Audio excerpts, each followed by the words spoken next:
Hello and welcome to another episode of Sealcast, our up-to-date Chester Ladies FC podcast on all things on women's football as well.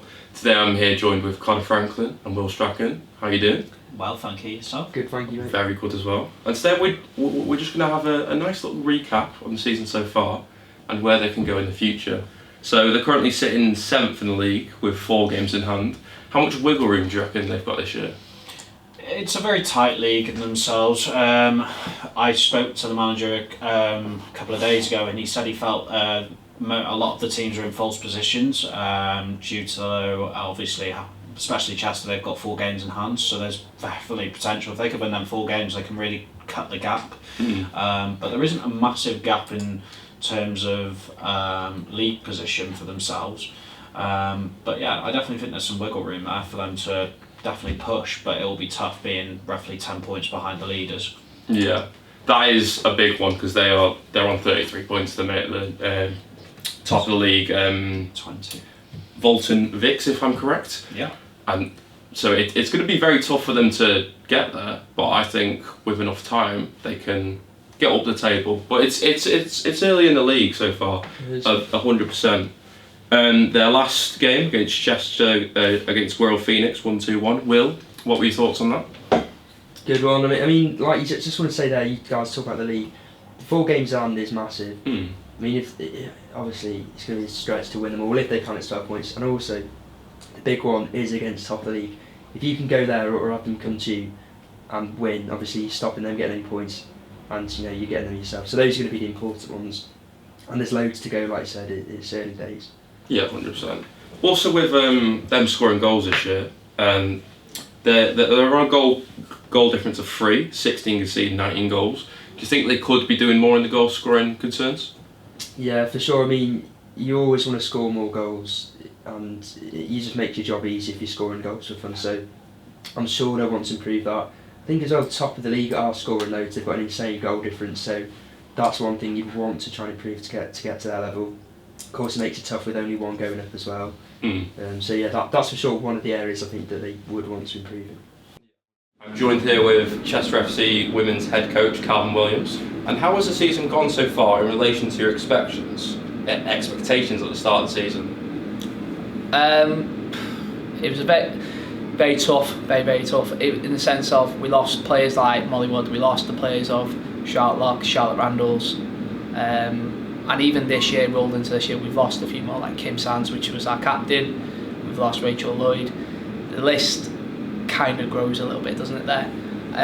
But I think what we found is we needed to find how can we make the players like Shania Lefebvre, Chloe Davis, Kira Lee, players like that from the development squad who are very young, come into this team and transition into it, but also steady the ship off a little bit. So it's very tough, like I said, but also off the pitch it's been very tough because I wanted to have more of a community engagement with the club.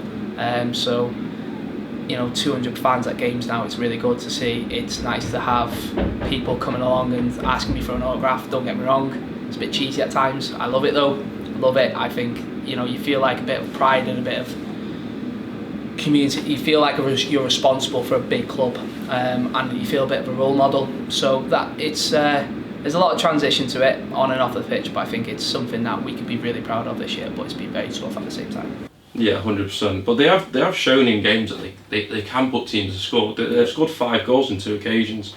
Biggest win against Liverland in the league, beating them 5-1. Yeah. They beat Frodsham in the Cheshire FA Cup 5-0 as well.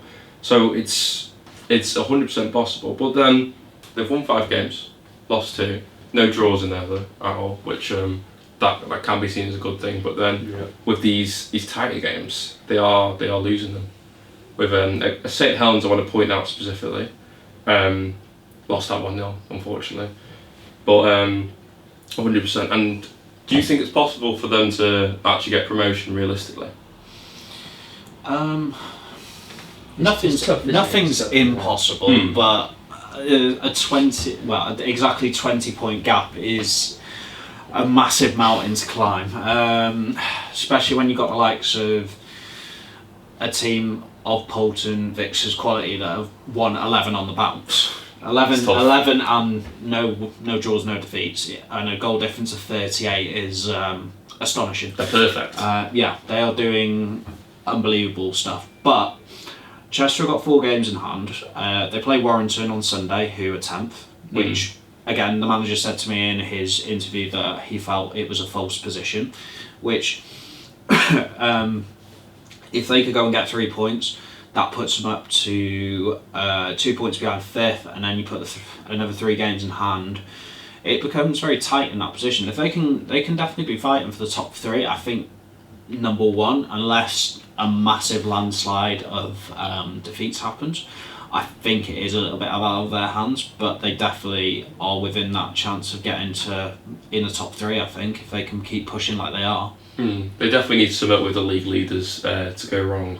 Because last year, Chester finished 3rd, quite a good position, always pushing to get promotion, but was just slightly out of their reach.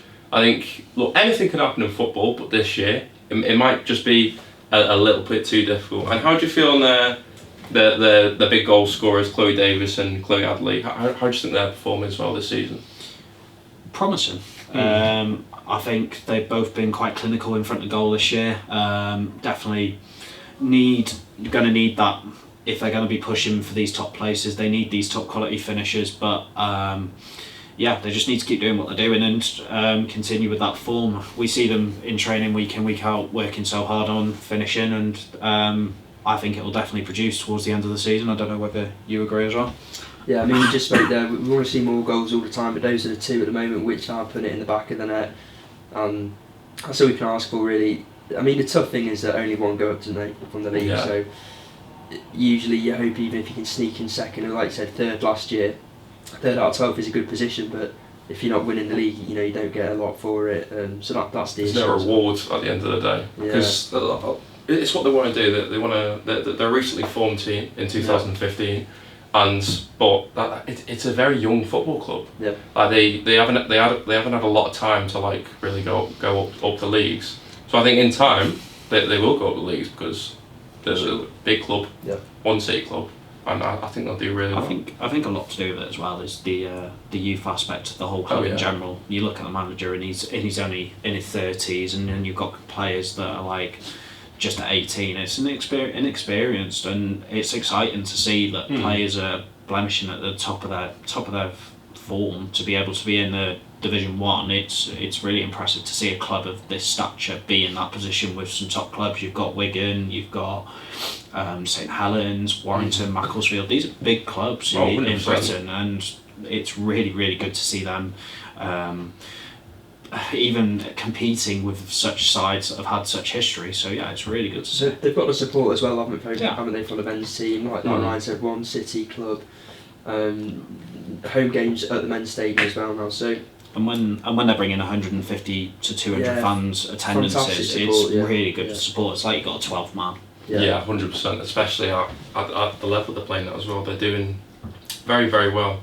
But yeah, I think with time they will 100% improve, get better, and get into a position where they really want to be. But with the 4 games in hand, that's kind of pushed them back a little bit.